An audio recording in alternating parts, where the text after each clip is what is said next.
Right. For me, it was more of, you know how we were preparing for a lot of presentations, demonstrations, and we would, present to Frank and Sangeeta and like maybe other people. Mhm. One of them, Killian and I, we decided to do spatial and graph. And I remember we met with David from my team now, that he's super knowledgeable in spatial. And then we also met um with Melly, my now manager, right? Um, and I remember David Gnau. I always have a hard time saying his last name. The amount of people on Slack who I just look at their name. I literally was asking Jeff about this morning. I'm like, how do you pronounce this last person's name? And Jeff's like, I got no idea. I'm like, okay, it's not just me. We should put that somewhere. I don't know if there's like a place on our internal directory. If you could put like Right, out like phonetic LinkedIn. spellings of your name, that would be great because like I would be willing to put the time into learning how to pronounce it. I just Yeah. feel bad like bringing up, especially if it's someone you've met before, and be like, "How do you say your name again?" It's like, "Oh, I thought you've already like Yeah. figured this out." But Well, I love David, but I mhm. have a hard time with the G and the N next to each other. Genau, I guess. Hopefully it's right. Sorry if it's not. But but I think that's a really good idea and they have it on LinkedIn, so it's possible, you know? Mhm. But yeah, so he told me, he was like, "Oh, Melly's such a nice person. You should definitely connect with her and see, what she does and stuff like that. Like she's super nice. I think your personality might match." So I was like, okay, well, like, so I asked her questions about graph, and every once in a while, like, well, first of all, like during SE class of in general, you are looking for opportunities all the time, right? Like you're looking into getting into projects and stuff like that. So every time I spoke to her, I would tell her like, hey, if you need help with anything, let me know, let me know. So I would talk to her like maybe once a month, and she was always super nice. I would ask her questions like, "Oh, what are you working on?" But it was very just like, I don't know. I wasn't thinking about, oh, PM could be an option, because for me it was okay, I just joined as a solution engineer. I need to stay as a solution engineer until, I don't know, until I master my skills as a solution engineer, I thought. So um one day she just tells me, she's like, "Oh, we have an opening, you should apply. um I don't know if you're going to be picked, but maybe it doesn't hurt to apply." So I was looking at the description and I was like, I don't fit any of this. Like, they're basically saying that they want someone that knows Python, kind of understands graph and spatial and all this stuff. And I was like, okay, well, I'm going to give it a try because why not? But I was like, I'm probably not going to get it. And I think it was for an IC level above than mine. Um so yeah, so I honestly wasn't thinking about that. I promise you, I didn't even know what PMs did.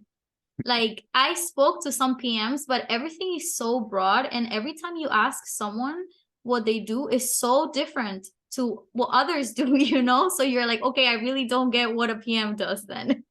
Even now, I'm still like, if you were to ask me just like off the streets, like, what do you do? It's like, can I have a minute to think on this? Yeah. Because Because sometimes it's like, for example, my answer will be like, oh, I create videos showing our technology, but I don't know, maybe one day I will help with like the licensing information, when like someone in my team can do it. So I also do that, but then I might present another day, for customers, or I might be working on a live lab, or I just don't know. There's just so many things that a PM does, but we all have different roles, I guess. At least in my team, we all have different roles.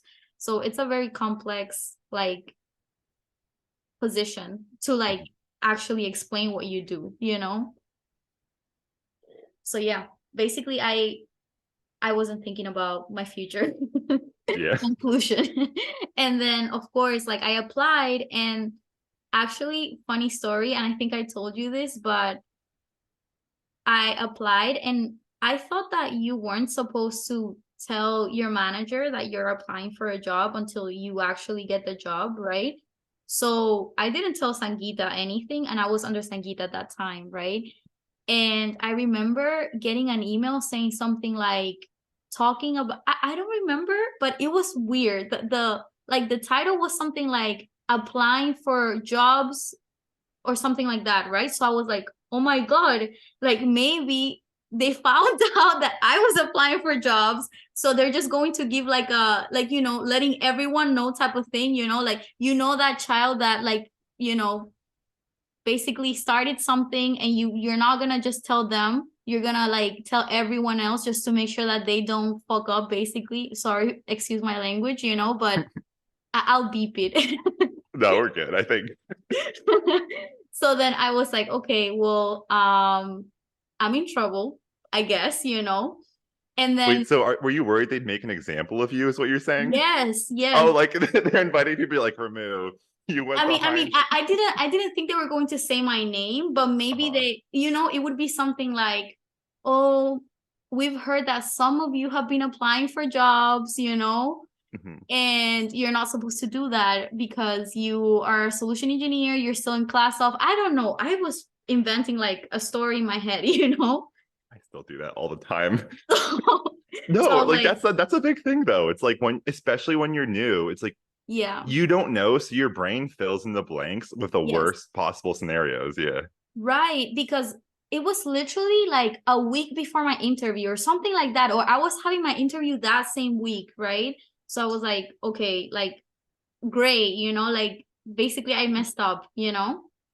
So, anyways, so then we go to the meeting, and then they're like, you guys can start applying for jobs, like start thinking what you want to do, blah, blah, blah. And I Mhm. remember a couple of people saying, like, oh, I want to be a PM. And I was like, wow, they're so brave. Because like sometimes you feel like you shouldn't be saying things like that, you shouldn't be saying you want to leave a team, because what if you apply and you don't get the job? Mhm. Then people will know that you want to leave. But that's just me being like my paranoia and shit. No, I think that's like not even, so that part's not even paranoia. That's just kind of like covering your butt, because that Right. is true.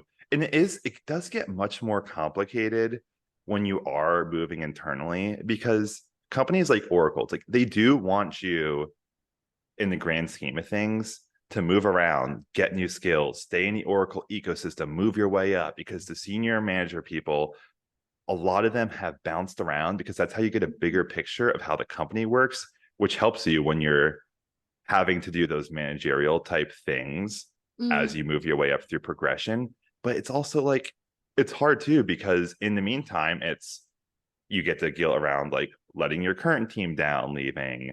Also, just like, exactly. what am my manager going to think? Or it's like, even if they're like nice to your face about it, you're just like, shoot, I still know I'm making a problem for them, where they're losing a resource. And even if you Exactly. don't get it, it's like, it's that much more awkward, because like they're like, when's the next time we're going to apply for something? But Exactly. yeah. So, yeah, so I was very worried about that, all that Mhm. stuff. And anyways, but that was not the case at all for us, at least. Like from my point of view, like that was not the case. Like they were basically saying, like you guys can go ahead and apply to other teams. If you want to continue being a solution engineer, go ahead and like apply for other teams. We'll let you know if there's any openings. If you tell us like what you're interested in, we'll try to help you. So right after that call, literally right after that call, I scheduled a call with Frank and a call with Sangeeta, and I told them, I was like, oh, I'm already basically, interview, like I'm going to interview this week, and they helped me prepare for my interview. So it was great. Everything I invented in my head was not true, clearly, but I was so stressed. I was so stressed. I literally thought I was like in trouble, basically. I was Uh-huh. like, okay, they might be like, okay, Ramu doesn't like us or something. But yeah, that was my experience almost transitioning, right? Because like we haven't gone over like our interview or anything like that. Yeah.